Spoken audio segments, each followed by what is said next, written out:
have made a lot of videos on this channel of many different types, ranking videos, level by levels, nitpicks, and so on. But one thing that seems to remain constant between all of them is the fact that my opinions are awful. I've gotten so many comments throughout the years complaining about my opinions on things, so I thought, hey, why not give the people exactly what they don't want to see? So today, we're starting a potential new series for giving hot takes, and what better to do it on than the Super Mario series. If you don't know what a hot take is, it's essentially an opinion that opposes the general consensus. Now on YouTube, you generally don't want to share hot takes and risk of getting bullied on Twitter or in the comments, but I still think this will be a really fun video, especially considering these won't just be my hot takes. Just like my nitpick series, the first half of this video will be my hot takes, but the second half will be taken from you guys on the community tab. And I want to make it especially clear this time, these comments are not the ones I necessarily agree with, just the ones that I found the most interesting to discuss. But with all that said, if you enjoyed this video, please make sure to leave a like, subscribe to the channel, and let's jump right in.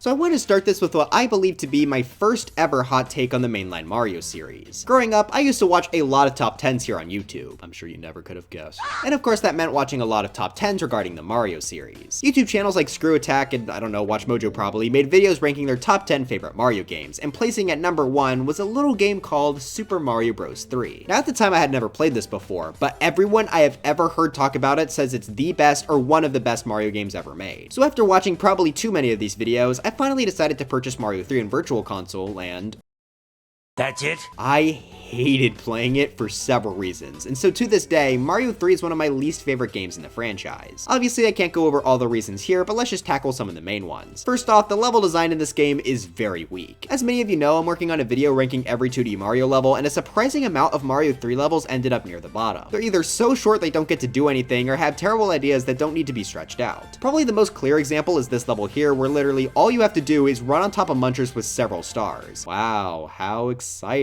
To this day, I genuinely do not see the appeal for this game. I don't think it's the worst 2D Mario, but it's far from the best. The new Soup games all have so much more content, and Mario World's level design is far more complex than 3's. I have never heard a good reason for this to be crowned as the best 2D Mario game outside of nostalgia, which is a fair enough reason for a personal list, but I'm not gonna agree with it. Oh wait, never mind, this game lets you kill people with hammers, S tier. Alright, that was obviously a pretty negative one to start us off with, but hot takes can come in the form of positivity too. On the other side of the spectrum, the Mario game that's almost unanimously seen as being the worst in the mainline series is Super Mario Bros. The Lost Levels. Now I 100% understand this perspective because this game literally exists to troll you. The first mushroom of the game kills you. Many paths require invisible blocks to navigate, and there are even warp zones that take you backwards. But despite all those elements, I was honestly expecting worse. Those elements are pretty bad, yes, but I can't lie to you all, I think some of them are pretty funny. Now I do still think this is one of the worst 2D Mario games, but I don't think it's the worst. Compared to the first game, this has 20 more levels for a total of 52, and a lot of them are much more complex. When my 2D ranking comes out in a few months, you'll find a lot of the lost levels actually scored fairly well all things considered. But if I don't think this game is the worst, what do I dislike more? America.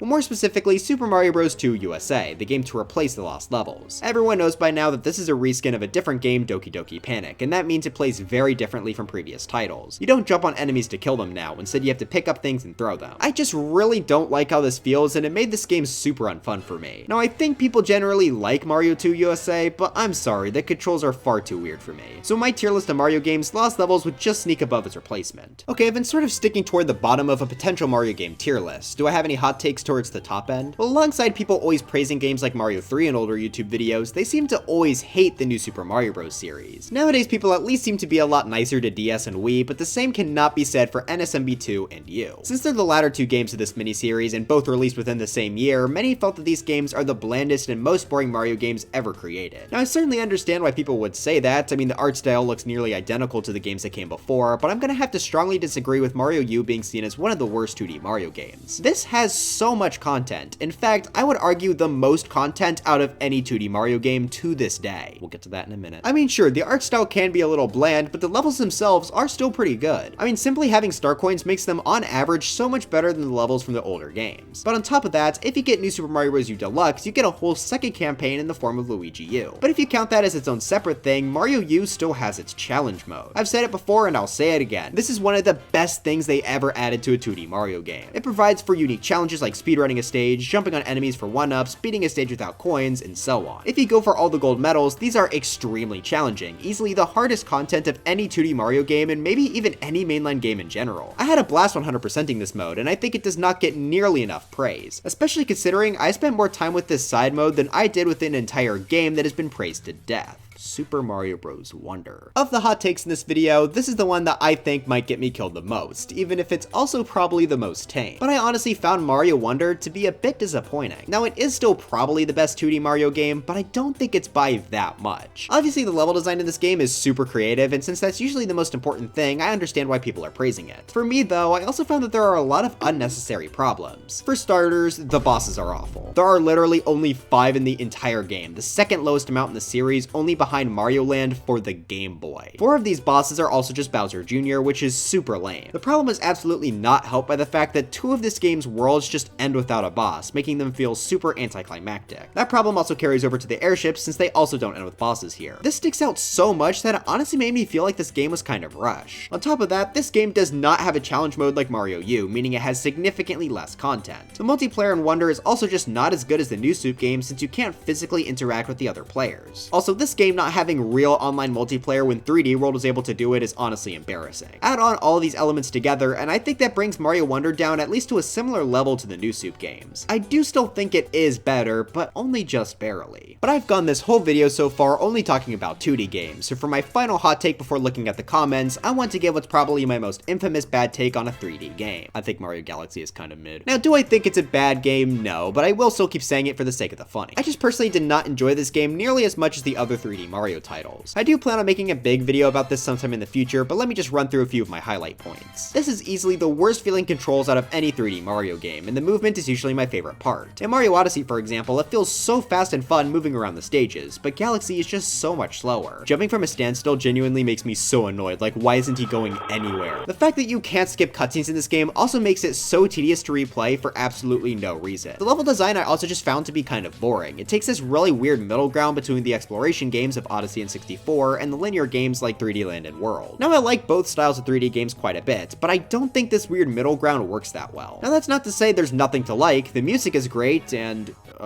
yeah, so this is probably my least favorite 3D Mario game. I know a lot of people will be like, oh, but the story is so good.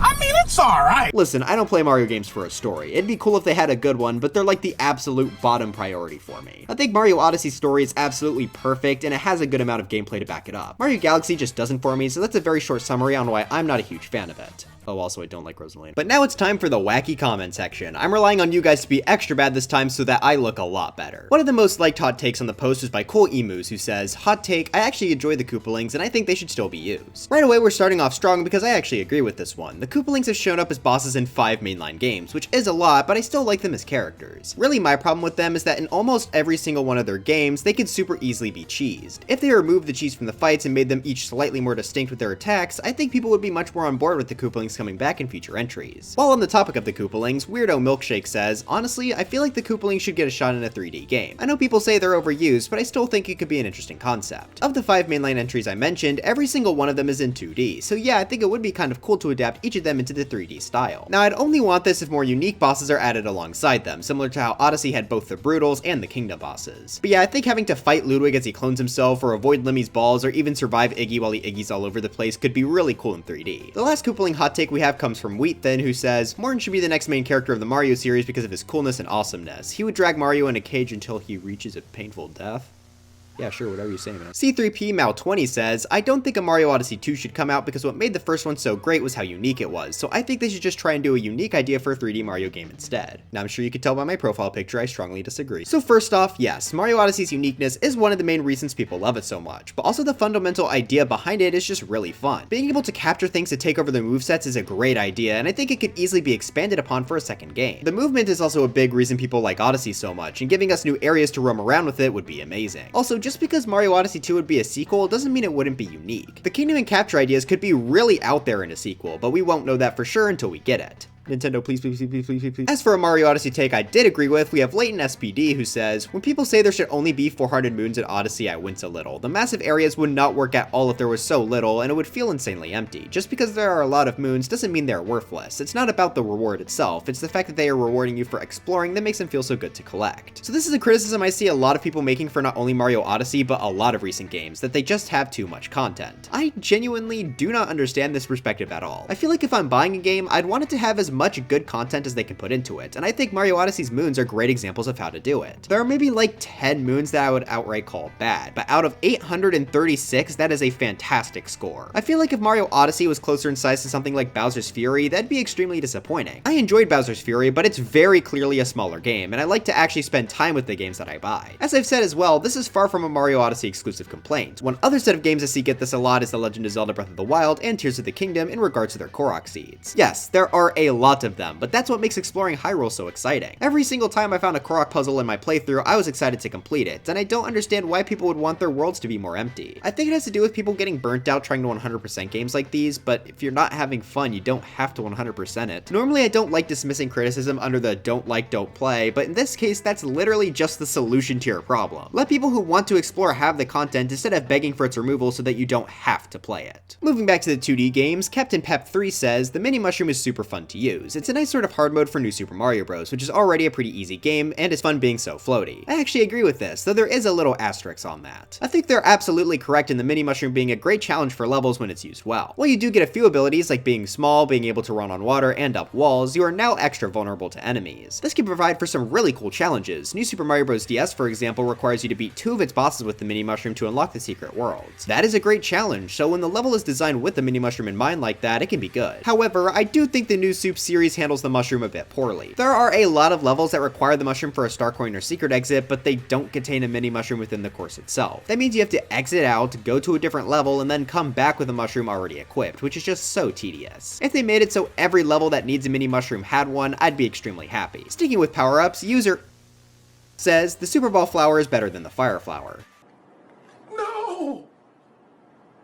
Yeah, I can't say I agree with this one at all. I guess it's cool that the Super Ball flowers bounce so you can hit high up enemies, but that is so much more niche than the Fire Flower. You can only have one Super Ball out at a time too, so you have to wait forever between attacks, which I think feels pretty bad next to the Fire Flower. Board Ahead the Beast 8072 says, cold take, Mario Galaxy 2 is wait, cold take, that's not what I asked for. Mods crush the skull. Fishman64 says, I actually like water levels. An occasional slower pace level is always nice. I wonder why you would say you like water levels. Now this is one I personally disagree with, but I understand the perspective. My favorite part about Mario games is of course the movement, and taking that away makes the game significantly less fun for me. Now granted, Mario Odyssey and Wonder have actually done a pretty great job with their water levels, but for the rest of the series, I definitely prefer the on-land stages 99% of the time. I mean, you'll see in my 2D ranking that a large portion of the bottom 100 levels are all the water levels in each of the games. I do understand that it's all personal preference though, and if you like water levels, more power to you, I just can't find myself agreeing. But for the final hot take in this video, we got rcole7274 who says, I think the control hate for Mario 64 DS is completely overblown. It might not control as smoothly as the original, but the 8 directions for the D-pad were compensated well with the subtle changes to the level design and camera, making turning and acceleration easy. I think for this final one, I'm gonna have to say I mostly agree here. I grew up playing the original Mario 64 on Wii Virtual Console and the DS version, and I never really had trouble adapting to the DS controls. I can definitely see why some people hate it because it is undeniably worse than the original, but I don't think it's so much worse that it ruins the remake. With how much more content DS has over the original, I think it's definitely an overall better game. The controls do take time to get used to, but I don't think they feel bad at all once you get used to it. Heck, I'd still say this game feels better to play than Mario Galaxy, but of course that's just my personal preference. Overall though, I think the hate for the controls is 100% overblown, even if I do understand the criticism.